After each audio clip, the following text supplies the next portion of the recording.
For a little while, it felt like Georgia was in trouble, and was kind of the case for most of the game until the second half started. South Carolina jumped on Georgia early, and that was probably the biggest thing here.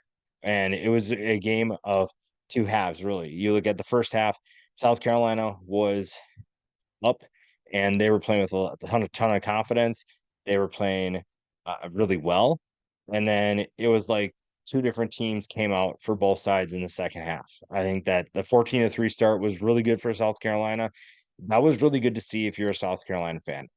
I think that the front seven for South Carolina played really well. They took it to Georgia's offensive line.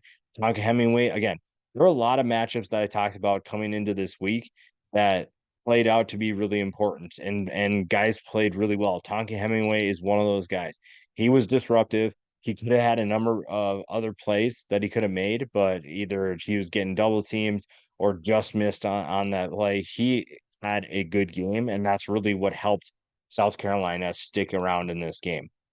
The first two drives of the second half essentially just was the difference. Georgia came out and put up 14 points, and South Carolina did not look very good. So that was the biggest thing that changed was Georgia looked like a completely different team in the second half, and South Carolina just couldn't recover. And if you've heard Kirby Smart's speeches before, then you have definitely heard the type of motivation that you'll get, and you will definitely see a different team after that. And this is a team that gets motivated by what Smart says, and this is a team that definitely knows how to pick it up and almost like flip the switch to be able to get it to a different level. Now, one thing that did help their case was Juice Wells got hurt and didn't play. And on his the first touchdown for South Carolina, he made a phenomenal play and broke a couple tackles, found himself in the end zone. He also got hurt on that play, and I don't want to say that that was the difference in the game, but that definitely hurt. That was really a tough one to stomach if you're a South Carolina fan, and it affected this team, especially in the second half. When you look at the quarterback play, and we'll talk about this more in depth here, Spencer Rattler looked decent. I think that there were at times in the first half where he looked really comfortable. He looked like he was making a number of plays, but then you also saw some sometimes where he didn't have time to throw. He didn't have receivers drop passes, those kinds of things. At one point, and actually, I think for the game, he was the leading passer and the leading rusher. The rushing attack simply couldn't get anything going. And the only time they felt like they were effective is when Spencer Rattler was scrambling to pick up yards. So that didn't help. That's definitely something that they'll try to address going forward. But I think that Georgia is just that good. You have to play your A game, and sometimes your A game isn't even enough. And Georgia definitely flipped the switch in the second half, and that affected Rattler probably more than anyone. Rattler finished 22 of 42 for 256 yards, a touchdown, and two picks.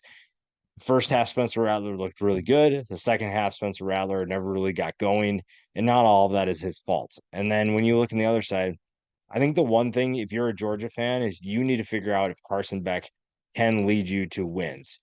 Yes, there is a ton of talent on both sides. Yes, there is a lot to utilize if you're a Georgia Bulldog fan, but your quarterback play has to get better. At times, Carson Beck did not look good in the first half. He looked very uncomfortable, and that is a testament to that front seven of South Carolina. South Carolina, like I said, did a good job up front, especially early on, and they did what they could, but in the end, Georgia was just too much. And Carson Beck just needs to, I think, step up in a way. And this was his first real test. He never really faced any quality competition because he's always coming in garbage time and never really had to worry about anything in terms of making big plays where the game was actually on the line. So now you get your first taste of that. You get to see what it's like to play against a decent competitor instead of the first two teams in UT Martin and Ball State. So now you get a taste of what that's like. You get an opportunity to make some adjustments, and we'll see what happens for the rest of the season. But I think that Beck didn't really have to do much, and that allowed him to be comfortable and then make some plays later on. There were a number of other players that made plays for both South Carolina and Georgia.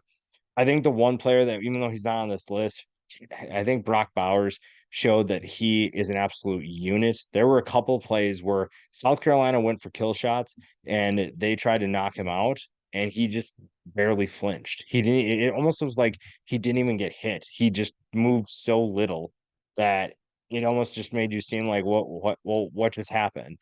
That's how strong he is.